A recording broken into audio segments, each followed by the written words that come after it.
Bonjour à tous et bienvenue sur Crypto Signal. Aujourd'hui, on va parler de la faillite de BlockFi, enfin du moins le dépôt de bilan. Voilà, ça va être le sujet principal du jour et comme d'habitude, analyse technique fondamentale et de sentiments sur Bitcoin et Ethereum. On est là en partage d'écran avec Bitcoin face au dollar comme d'habitude. Vous voyez que pour le moment, on est toujours dans ce triangle symétrique de creux, qui est une figure qui est plutôt une figure de continuation, donc en l'occurrence ici dans une tendance baissière, on aurait tendance à considérer que potentiellement on ira sur une continuation baissière, la target étant autour des 14 000 $ sur cette figure. Pour le moment elle n'a pas cassé, mais elle se dessine plutôt bien, vous le voyez. Pour le moment, elle n'a pas cassé, mais aujourd'hui, on a eu, vous le voyez, cette petite bougie baissière sur fond de faillite du côté de BlockFi.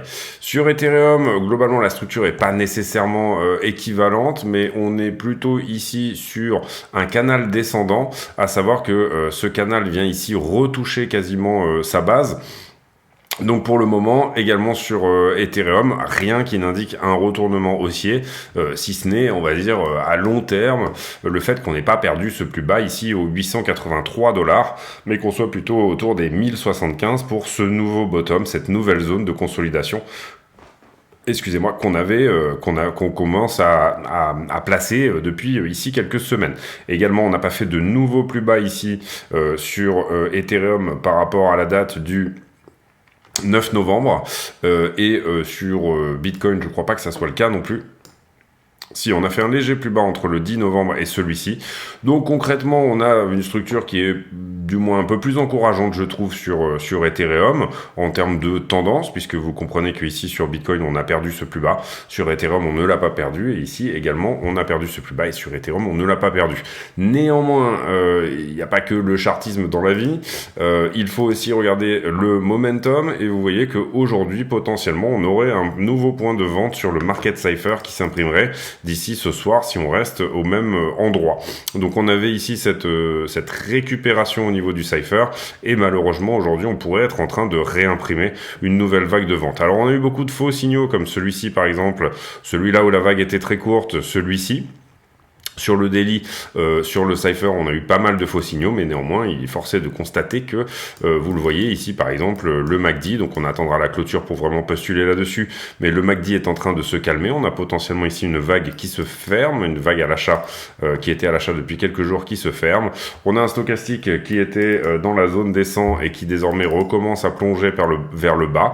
Est-ce qu'il va rebondir sur le 50 ou est-ce qu'il va aller au 0? C'est un petit peu la question du moment, en tout cas en daily. Et puis, on a ici une div haussière en daily potentiellement qui est en train de s'imprimer, c'est-à-dire que le prix fait un nouveau plus bas, mais le RSI lui fait un nouveau plus haut, ce qui a tendance à dire que le mouvement qui s'était imprimé ici sur autour du 21 novembre, donc il y a une semaine, a été moins violent que le précédent. Donc ça connote un essoufflement des vendeurs. Sur le momentum en weekly, on en a déjà suffisamment parlé, on a fait pas mal de vidéos là-dessus. Néanmoins, on est lundi, donc on va voir si les signaux se sont, confirmés. Et vous voyez que non, on n'a pas eu ce point d'achat pour le moment en weekly, donc sur le cipher. Néanmoins, on a une VWAP, donc la droite jaune qui est ici, qui se rapproche fortement du 0. On a également un RSI qui est vraiment aux fraises, à savoir autour de 5, un RSI stochastique. Donc ça, c'est plutôt une bonne chose. Pas de cassure pour le moment de cette trend. Elle avait failli casser sur une semaine précédente, c'était par ici. On avait même dépassé la ligne, mais malheureusement, la clôture de la semaine a été relativement catastrophique. Donc, pour le moment, potentiel renouveau haussier, on va dire, sur le Bitcoin, mais qui n'est pas encore imprimé, ni sur le cipher, ni sur le MACD, ni les divergences qui ne prennent pas vraiment forme pour le moment en termes d'action de prix. Aujourd'hui, la nouvelle du jour, c'est donc la faillite de BlockFi. Vous le voyez ici, c'est sur le Wall Street Journal. BlockFi qui dépose lui aussi son Chapter 11 sur le dépôt de bilan. Qu'est-ce qui s'était passé par rapport à BlockFi? Eh bien, tout simplement, BlockFi avait dû liquider Three Arrows Capital, qui était une des grosses parties de leur, on va dire, ligne de crédit. Ça leur avait fait perdre beaucoup d'argent, ils s'étaient retrouvés un petit peu mal, et à ce moment-là, FTX était arrivé en disant, on va vous donner une ligne de crédit à 400 millions de dollars, donc aucun problème, ne vous en faites pas. Et en fait, petit à petit, on s'est rendu compte que cette ligne de crédit était plus ou moins un moyen pour FTX aux USA de prendre un petit peu le contrôle de BlockFi. C'était plus ou moins conditionné. Ça pouvait, en tout cas, du moins se transformer en rachat. On a eu également BlockFi qui a eu un gros procès avec la SEC, donc la SEC, qui leur avait dit vous êtes une security, BlockFi doit toujours une 30aine de millions, vous le voyez, à la SEC, et en l'occurrence, c'est les deux plus gros débiteurs, les deux plus gros créditeurs, je veux dire, c'est-à-dire FTX US à hauteur de 275 millions de dollars, et la SEC à hauteur de 30 millions, et puis ensuite, on a d'autres gens qui sont exposés. Mais globalement, ça faisait déjà plusieurs semaines que BlockFi était un petit peu mal, donc l'exposition, elle est un peu moindre par rapport à ce qu'elle aurait pu être il y a de ça quelques temps déjà, puisque la plupart des gens ici avaient plus ou moins, en fait, ce domino-là est déjà tombé quelque part, si vous voulez. Une fois, il a été rattrapé de justesse par FTX, mais vous comprenez ici que FTX déposant eux-mêmes le bilan, BlockFi ne peut pas continuer à forcer sa survie. Voilà plus ou moins pour BlockFi. En ce qui concerne BlockFi, on considère qu'il y a à peu près entre 100 000 ici créditeurs qui vont potentiellement perdre leur crypto. Donc moi je l'ai beaucoup dit cette année, mais attention quand même à tout ce qui est stacking, etc. Tous les Nexo et compagnie. Je suis pas pour le moment extrêmement fan de tous ces mécanismes. En tout cas dans la période actuelle, on va dire que c'est pas forcément une partie des acteurs du marché qui est réellement mature. Donc voilà, je dirais attention à ça quand même. Et puis d'une certaine mesure, garder les formes les plus pures de vos investissements, c'est-à-dire éviter tout ce qui est stake TTH, des wrapped BTC, toutes les versions un peu wrappées, enveloppées, etc.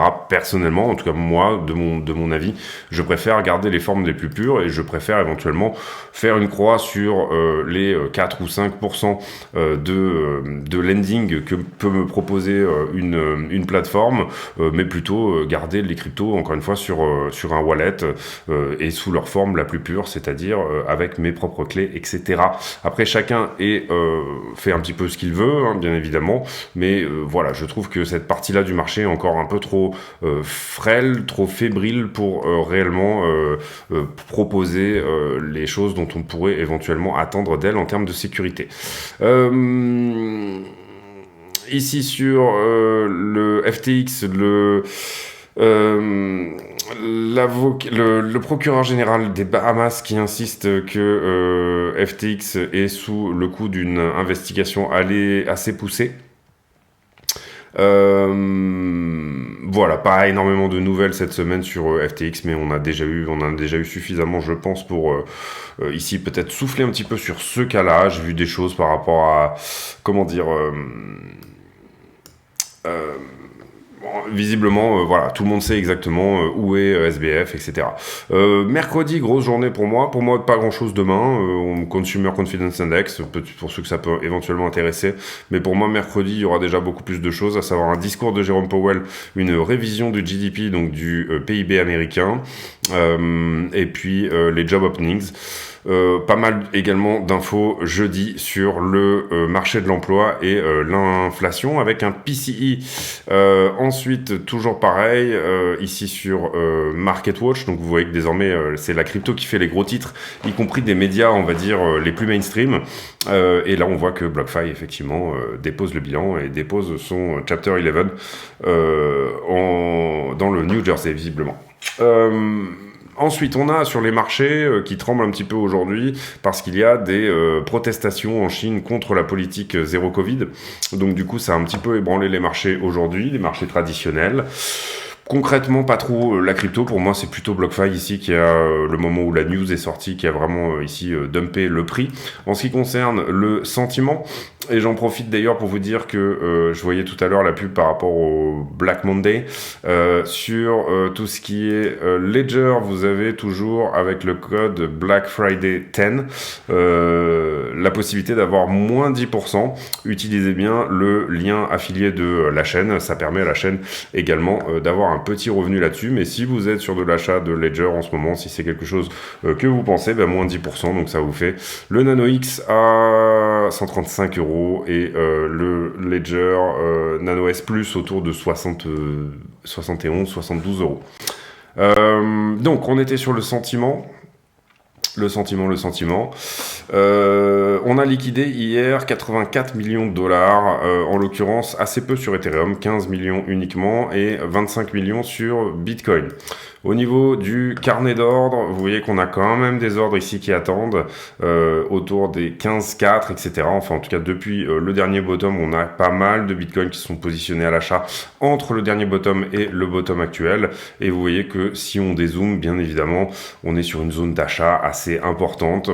On a également des ordres de vente, vous le voyez, qui sont rajoutés ici, dans toute cette zone, tout ce qu'on appellerait peut-être ici le haut du range, puisqu'on va considérer ici qu'on a un bas de range autour de 15 500 $ dorénavant et un haut de range autour des 17 200 $. C'est un petit peu la nouvelle marche, on va dire, la nouvelle marche d'escalier sur laquelle on est assis dorénavant. Au niveau des options, on va pas les faire aujourd'hui, il n'y a pas des niveaux déconnants. On va aller voir ici les marchés en levier et l'open interest, on est là-dessus. Donc, qu'est-ce qui a été pris? Vous le voyez assez proprement, deux gros niveaux qui on est venu chercher, à savoir les 16 000 ici et ce niveau-là qui était plus que proche du prix, à savoir les 16 004. Donc, on peut enlever ces deux-là. On n'a pas vraiment nettoyé ce point de longue ici. On est revenu en longue à partir de là, le point a été nettoyé. À partir de là, on est shorté, le point a été nettoyé également ensuite. Ici, on est longué, le point est nettoyé aussi. On va être shorté à peu près à partir de là, donc on va considérer qu'il y a un nouveau point au niveau des shorters à venir nettoyer par ici. Le prix à partir de là descend, on est relongue à partir du milieu là, donc vous voyez que concrètement le prix a fait son boulot, c'est-à-dire il est venu ici nettoyer tout ce qui était rentré en short et en longue sur les deux petits derniers niveaux. Donc on va sauver ça, pas forcément de nouveaux points de longue à prendre pour moi. On voit très facilement que le CVD au spot s'est assez fortement retourné sur ce mouvement. Vous voyez qu'on a perdu ici vraiment du momentum acheteur du côté du CVD spot. Et voilà, on va aller voir ETH USDT maintenant en perp toujours. Sur l'Ethereum, on est venu nettoyer ce point de longue qui était là. On n'a rien nettoyé au niveau des shorters, donc on peut considérer que ça c'est nettoyé. Ensuite, donc on avait un point de short qui a été pris ici. Vous voyez que le prix est monté depuis. On s'est repositionné long à partir de là, donc le prix s'est effectivement retourné et il est allé vers le bas. On a un très léger point de short à partir d'ici. Très léger puisque vous voyez que le funding redescend, mais il est vraiment très léger. Ensuite on s'est repositionné long jusque là, ça a été nettoyé par le prix. On s'est légèrement repositionné short à partir de là, vous voyez que le prix s'est retourné, il est allé faire son travail. Repositionné long à partir de là, c'est nettoyé. Short à partir d'ici, on va considérer que c'est nettoyé parce que le niveau est vraiment minime. Long à partir de là, pareil. Short à partir d'ici, c'est un niveau qui n'a pas été pris. Il n'est pas extrêmement conséquent parce que vous voyez que l'open interest n'est pas à l'augmentation ici. On est plutôt en train de déleverager du longueur, ce qui a pour effet de faire baisser le funding. Relong à partir de là, c'est le niveau qu'on vient de travailler. Reshort à partir d'ici, vous voyez qu'on a fait cette petite mèche qui est venue nettoyer l'histoire. Et puis, à partir de là, on ne peut pas vraiment considérer qu'on soit ni long ni short. Il y a peut-être un très léger point de short à prendre ici, qu'on va mettre en rouge. Donc ça nous donne 1159 à nettoyer et vers le haut, du côté des shorters, on a toujours ce point au 1220 et 1230 à nettoyer également. Au niveau des poches de liquidité, ce que je trouve intéressant, c'est qu'on revient ici dans un côté plus important du côté des shorts, alors que depuis quelques jours, on était monté à plusieurs milliards en faveur des longueurs. En tout cas, c'était avant-hier. On est désormais à 2 milliards en position leveragée en faveur des longueurs. Et même chose sur Ether avec 2 milliards dans les 5 derniers jours de position. Le delta est en faveur également des shorters, enfin, c'est-à-dire il y a plus de shorters que de longueurs. On va regarder la heatmap et je pense que du coup elle est forcément nécessairement sur les 12 dernières heures un petit peu plus chargée sur le haut. On a effectivement densifié, attention, la zone des 15 000 ici à venir chercher vers le bas.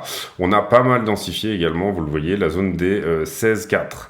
16,4 jusqu'à 17, globalement, il y a pas mal de choses à prendre. Si on regarde la heatmap de 7 jours, donc je trouve que c'est la plus intéressante à regarder en ce moment, les positions, on va dire, fraîches. Attention, parce que on a vraiment ici quelque chose qui a pas mal forci dans le jaune, et ça depuis les 2 derniers jours. Le 26 novembre, j'ai pas fait de vidéo hier, donc vous voyez que ici, assez fortement, on a une zone à venir chercher autour des 15 900, donc passer sous les 16 000 ici permettrait de prendre probablement une petite centaine de millions, donc je vois pas pourquoi le prix s'empêcherait de le faire. Également, vous le voyez ici, la densité, là on regarde la heatmap des 1 mois, la densité sous la zone des 15 000 est venue, et là je parle de en dessous des 15 000 et non pas des 16 000, on regardait avant la 7 jours, est venue également se densifier dans le jaune.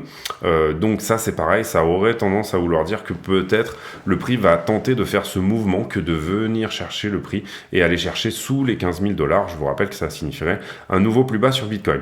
Néanmoins, on a toujours ce niveau des 17,2 qui est en train de forcir, et c'est ce que je vous expliquais aussi avec tout simplement le fait qu'on a quand même un peu plus de shorters sur les derniers jours, les 5 derniers jours, et c'est ce qu'on regardait quand on regardait tout simplement les poches de liquidité du côté de iBlock. Donc concrètement, quand on regarde le prix, personnellement, moi j'aurais tendance à dire aller sous les 15 000, ça nous emmènerait quelque part dans cette box verte, pardon, où on n'y est pas allé encore, où c'était quand même un objectif que nous on avait posé il y a de ça plusieurs mois, hein. Je crois que c'est quand on avait vu le flag et l'épaule tête-épaule. L'épaule tête-épaule, elle date d'il y a très longtemps, et ce flag également qui a cassé. Ce flag avait tendance à être un peu moins, parce qu'il fait plus que 3 semaines en fait, il fait 64 jours, donc du coup en général on considère qu'un flag n'est plus un flag, mais que ça devient un canal ascendant au-dessus des 3 semaines. Par contre l'épaule tête-épaule, vous le voyez qu'on l'avait cassé ici, et donc on commence à parler de ces targets-là depuis le 4 janvier maintenant, donc on va y arriver. Vous le voyez ici, quand je remets au point de cassure, ça nous emmenait ici, quelque part vers les 27 000, et la deuxième épaule tête-épaule qu'on avait dessinée en faisant tout ce mouvement, c'est celle-ci. 1, 2, 3, et on la casse ici, d'accord ? Et celle-ci, en l'occurrence, vous voyez que sa target, elle est là, je vais la récupérer. Sa target est là, donc vous voyez ici l'amplitude de la ligne de coup jusqu'à la tête qu'on décale au point de cassure qui est ici, et ça nous donnait effectivement cette box verte avec une target de 14 226 $.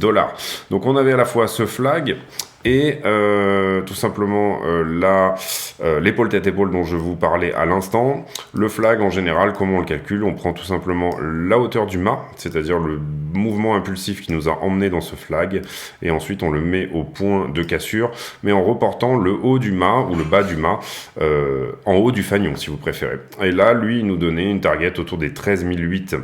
Personnellement, je pense que ça y est, on est prêt à aller faire un tour éventuellement dans cette box verte. Quand est-ce qu'on aura la confirmation qu'on va y aller? Pour moi, on l'aura vraisemblablement quand on va péter ce triangle. Et la target de ce triangle également, puisque c'est un triangle de continuation, je le rappelle, en général, vous faites l'amplitude du triangle reportée au point de cassure, l'amplitude la plus grosse, pardon, et là, ça nous renvoie également aux 14 000 $. Donc, on a quand même pas mal de choses qui pointent vers les 14. La grande question pour moi maintenant, c'est tout simplement pour moi la cassure de ce triangle-là, principalement, cassure avec une clôture daily en dehors du triangle, et j'aurais tendance à ouvrir un short short de couverture pour éventuellement prendre profit autour des 14 200 $, quelque chose comme ça. On a beaucoup de choses, comme vous le voyez ici, qui montrent cette box verte comme étant vraiment une target cohérente. Voilà, je pense que j'ai fait le tour de la question. J'espère que cette vidéo vous a plu. C'est tout pour moi aujourd'hui. Si c'est le cas, n'hésitez pas à vous abonner, venir nous rejoindre sur le Discord, mettre un like, c'est important, mettre un petit like et un commentaire d'encouragement. Ça prend 2 secondes et ça permet de rétribuer le temps passé. Ne serait-ce que, bien sûr, si ça vous plaît, si ça vous plaît pas, mettez un dislike plutôt ou quelque chose comme ça. N'oubliez pas de mettre un dislike si ça ne vous plaît pas. Et j'ai pour habitude ici de poser en fin de vidéo une question à la con, une question qui n'a rien à voir avec le prix du Bitcoin. Et en l'occurrence, la question du jour, elle sera sur... elle va être pour le coup sur le Bitcoin et elle sera de dire, et ça va être plutôt, j'essaie de donner de la profondeur un petit peu aux questions à la con, vous comprendrez que vous m'en voudrez pas, mais voilà, j'essaie ici de redonner un petit peu plus de consistance. Et la question du jour, ça sera, est-ce que vous êtes du genre, quand vous êtes... pas forcément dans le bon sens par rapport au marché, à ne pas faire votre autocritique, mais à blâmer le marché, en fait. Et je trouve que c'est vraiment les premières erreurs de débutants pour moi, et j'en ai fait partie d'ailleurs. Mais voilà, c'est de dire, par exemple, ce genre de choses. Donc, par exemple, le marché est parti sans moi, ou il y a eu un événement de marché qui a fait que... Non, je pense que tout simplement le risk management ici doit vous mettre à l'abri théoriquement de ce genre de choses là. Donc il n'y a pas d'erreur réellement possible. Vous savez que sur les marchés il y a 3 sortes de peurs, on va dire.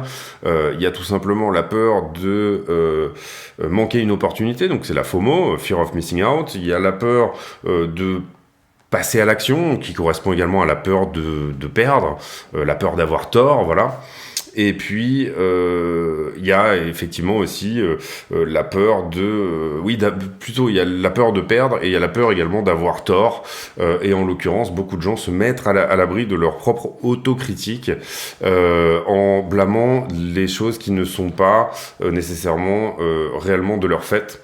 Et donc du coup en blâmant en fait le marché. Et comprenez bien que si vous faites ici une réflexion sur vous-même, le moment où vous direz que le marché ne vous aide pas, que vous étiez par exemple dans les bons sentiments, etc., mais que le marché vous a pris quelque chose, il vous a enlevé une forme de décision ou quoi que ce soit, ça veut dire que vous êtes complètement à côté de la plaque et que vous passez à côté du fait de pouvoir faire votre propre autocritique et de pouvoir avancer, apprendre de vos erreurs, etc. Donc il ne faut surtout pas hésiter à dire qu'on a fait une connerie, parce que ça permet tout simplement à un moment donné de pouvoir aussi rectifier le tir sur les prochaines charges, les prochains trades, tout simplement. Ça permet ici de faire son autocritique et de surtout pas hésiter à dire qu'est-ce qui allait pas dans ce que j'ai fait là, etc. Il y avait ça, il y avait ça, il y avait ça. Voilà, c'était plus, encore une fois, pas du tout une question à la con simplement, mais est-ce que vous êtes assez facilement, en termes de trading ou d'investissement, sujet à l'autocritique, ou est-ce que vous avez tendance à dépersonnaliser vos propres erreurs et à les mettre sur le dos du marché? C'était la question du jour. Je vous souhaite à tous une très bonne soirée, j'espère que cette vidéo vous a plu, n'hésitez pas à le dire si c'est le cas, et puis on se retrouve demain pour un nouveau point météo sur le Bitcoin. À très bientôt.